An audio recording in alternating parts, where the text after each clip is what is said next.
Watchmen, the director's cut. I have seen the theatrical cut many times. I don't have a strong preference between the two, but I rewatched the director's cut while preparing to make this video. Watchmen is a very interesting film in that it's an adaptation of what is probably the most celebrated graphic novel of all time. And at the point in time the graphic novel came out, it was this deconstruction of 50 years of comic book movie lore that was so groundbreaking at that time. And for decades, it was considered unfilmable. And the writer of the graphic novel, Alan Moore himself, refused to have his name on this film because he just utterly rejects its existence entirely, because he designed Watchmen to be such a story tied to the graphic novel medium itself and all this distinct storytelling possibilities in that format that you just can't translate his vision into a different medium.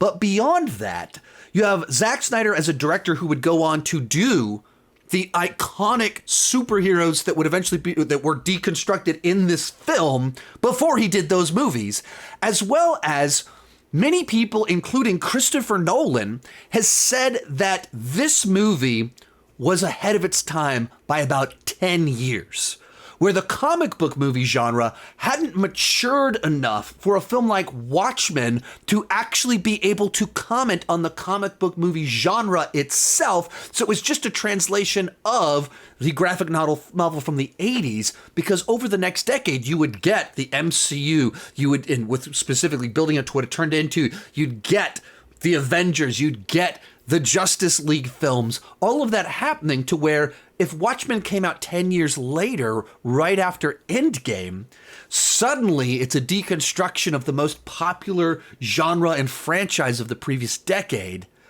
But when it came out, it was just ahead of all of that. And it was deconstructing something in a medium where it had not been constructed yet. The movie that's probably was made 10 years before it should have been made, based on what it says about the genre.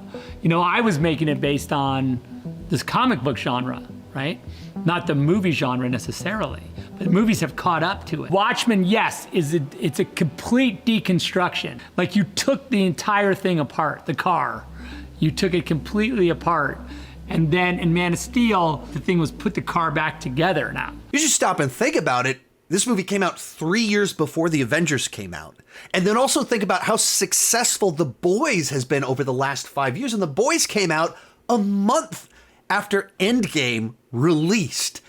And it's this kind of dark deconstruction, satirical spin on our favorite superheroes. And it has very much been embraced by the masses over the last 5 years, whereas Watchmen very much underperformed. Now, The Boys is also more designed to be more entertaining and funny, whereas Watchmen is just much darker and heavier. So they're not point-to-point comparisons, but there are some similarities, but their responses from the general public has been very different, which, like so many things in Zack Snyder's filmography, I find very fascinating. Now, I've read the graphic novel probably about 4 times over the last 20 years. By no means an expert on it, but I definitely have read it multiple times over an extended period of time. And I feel like if you're gonna try and do a translation of it into a film, besides a few Zack Snyder isms that are a little bit too prominent, this is pretty close to what you're able to do.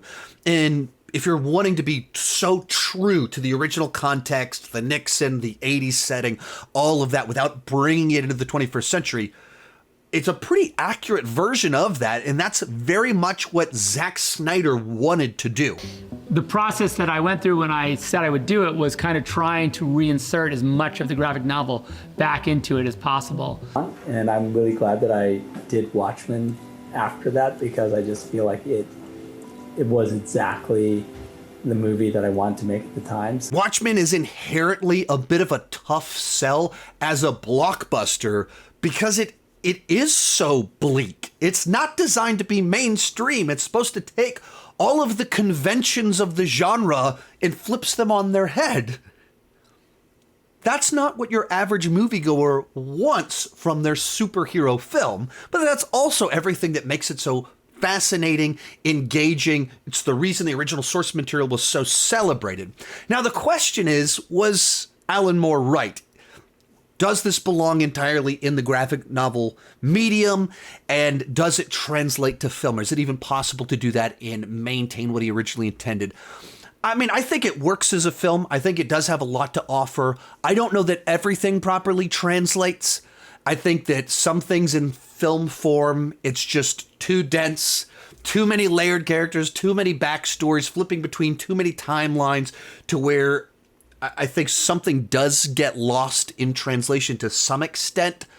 But just because it's not as good in a different medium doesn't mean it's not good as a film. And so it's a movie that you wonder what could have been if it had come out 10 years later, where it could have commented on the genre that by 2019 would have come into full maturity.